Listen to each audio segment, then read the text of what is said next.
जय हिंद। मैंने अभी तक आप लोगों को इस पार्ट में यानी गुणनखंड में वर्ड प्रॉब्लम में खूब अच्छी तरीके से हर एक पायदान को समझाया। अब अगला प्रश्न देखते हैं। अभी तक आपने कोई भी कसर छोड़ी नहीं है समझने में, तो इसमें भी देखता हूं कोई भी कसर इसमें भी ना होनी चाहिए। देखिए, चाहे बच्चा इंग्लिश मीडियम का हो या हिंदी मीडियम का हो, यूपी बोर्ड का हो या सीबीएसई बोर्ड का हो, हमें यहाँ अभी जरूरत है आपको समझाने की कि कैसे आप समझ के करोगे। तो ये समझना जरूरी है। देखो, दो संख्याओं का योगफल sum of two number is 95। If एक संख्या, if one number is more than 3 of number then find the number. तब संख्याएं क्या होगी, है ना। तो मान लेते हैं, अब यहां मान लो, लेट अस कंसीडर, या माना पहली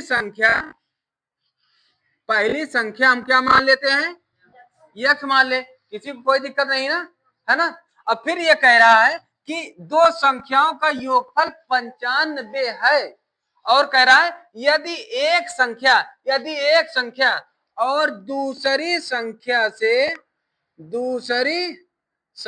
से ये 3 अधिक है, ये जो है इससे 3 अधिक है, तो यानी अगर ये x है तो इसमें x+3 होगा, है ना भाई। इस संख्या से 3 अधिक है तो इसी संख्या 3 अधिक कर दिया, कोई बात, कोई दिक्कत।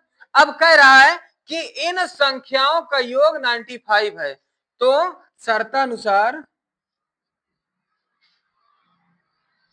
क्या हो जाएगा, दो संख्याओं का योग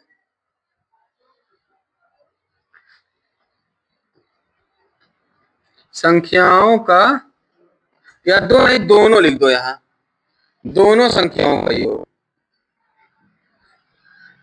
संख्याओं का योग इक्वल कितना कह रहा है, 95, है ना भैया।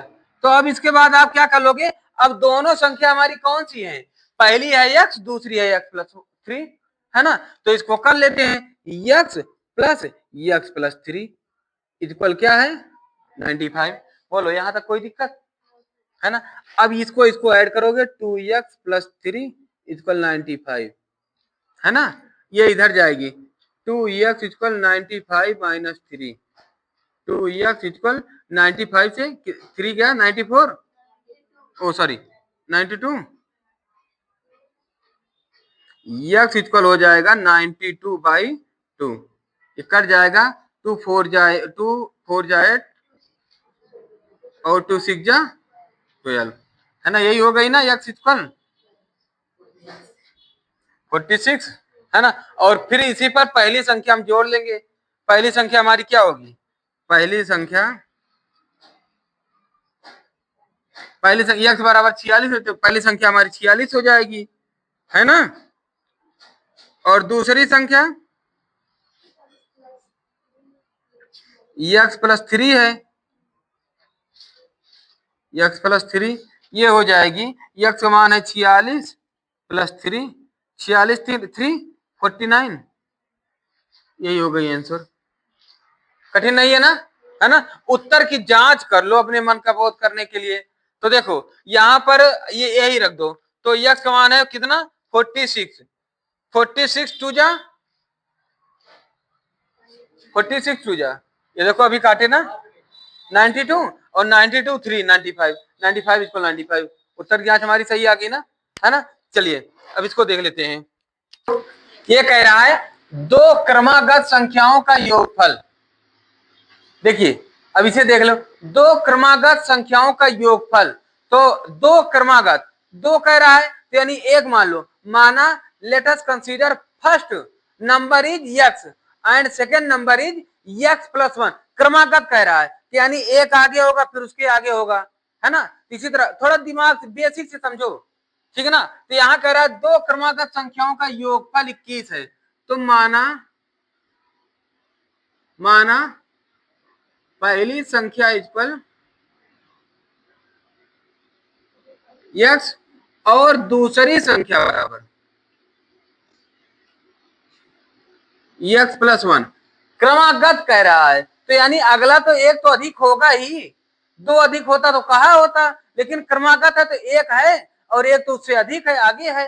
क्रमागत मतलब कह रहा कि आगे बढ़ते चले जाओ, है ना, क्रम से रहो। तो एक x है, दूसरा x+1, तीसरा x+2, चौथा x+3, है ना, बस इससे आगे नहीं जा सकता, है ना, समझ गए ना। तो इसी तरह तो शर्तानुसार क्या कह रहा है,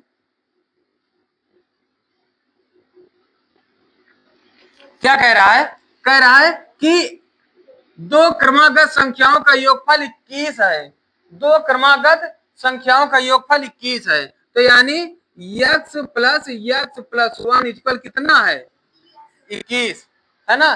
क्या कह रहा है, दो क्रमागत,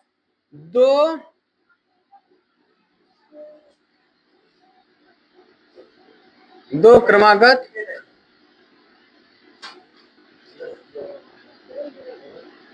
संख्याओं का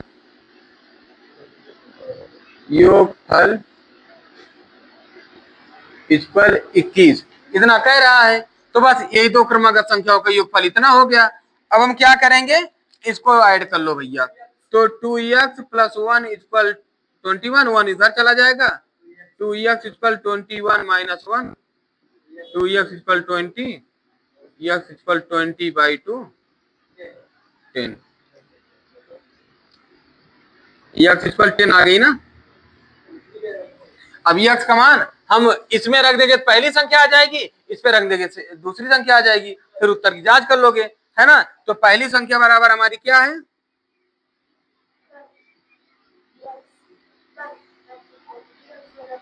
पहली संख्या इक्वल x,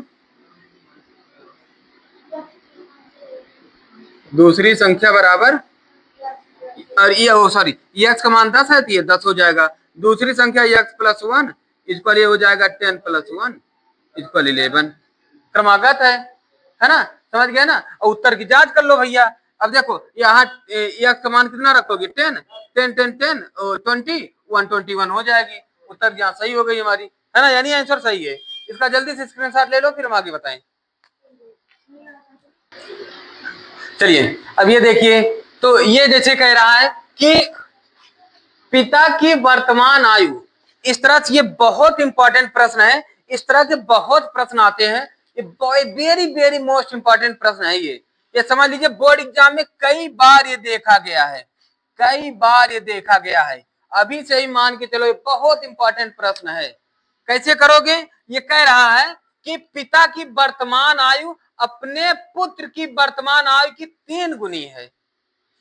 पिता की वर्तमान आयु, तो मान लेते हैं, माना पुत्र की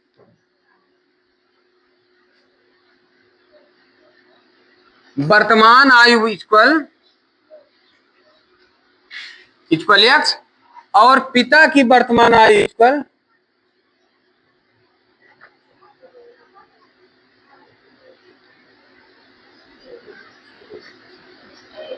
ये भी x मान लेते हैं, है ना। अब कह रहे हैं कि पिता की वर्तमान आयु अपने पुत्र की वर्तमान आयु की 3 गुनी है। वर्तमान आयु, पिता की वर्तमान आयु अपने पुत्र की वर्तमान आयु की ये 3 गुनी है।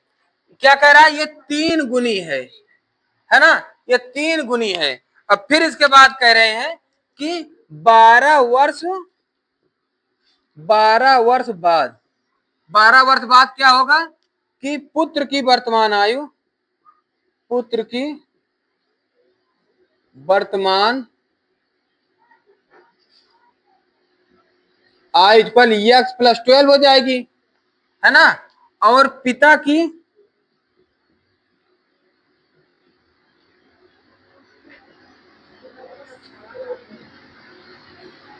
ये हो जाएगी 3x+12 हो जाएगी ना, ये हो जाएगी। अब फिर इसके बाद शर्तानुसार क्या कह रहे हैं भैया, कह रहे हैं कि 3 गुनी 12 वर्ष पश्चात पिता की आयु पुत्र की आयु की 2 गुनी हो जाएगी। तो 12 वर्ष पश्चात पिता की आयु, शर्तानुसार ये पिता की आयु, पिता की आयु यानी 3x 3x+12 पिता की आयु और x+12 पुत्र की आयु की ये क्या दोगुनी हो जाएगी। अगर इसमें 2 से गुणा कर दे तो दोनों बराबर हो जाएंगी ना, है ना। कह रहा है 12 वर्ष पश्चात पिता की वर्तमान आयु पुत्र की वर्तमान आयु से ये क्या हो गया, 2 गुना हो गया। अगर 2 से इसमें गुणा कर दे दोनों बराबर हो गए, है ना। अब आइए सॉल्व करते हैं। तो 3x+12 इक्वल 2x+24, है ना। इसको इधर ला लो। 3x - 2x इक्वल 24 - 12, ये हो जाएगा x इक्वल 12। तो x का मान क्या आ गया, 12। यानी पुत्र की वर्तमान आयु कितनी हो गई, 12, और पिता की वर्तमान आयु क्या हो गई, 36। समझ गए इसकी वर्तमान आयु। तो पुत्र की वर्तमान आयु बराबर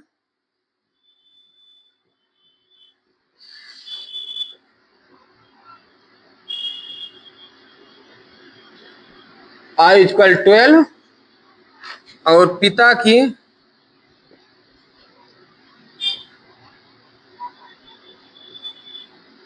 आयु इक्वल 3 × 12 इक्वल 36 ईयर ओल्ड, है ना। यही हो गई आंसर।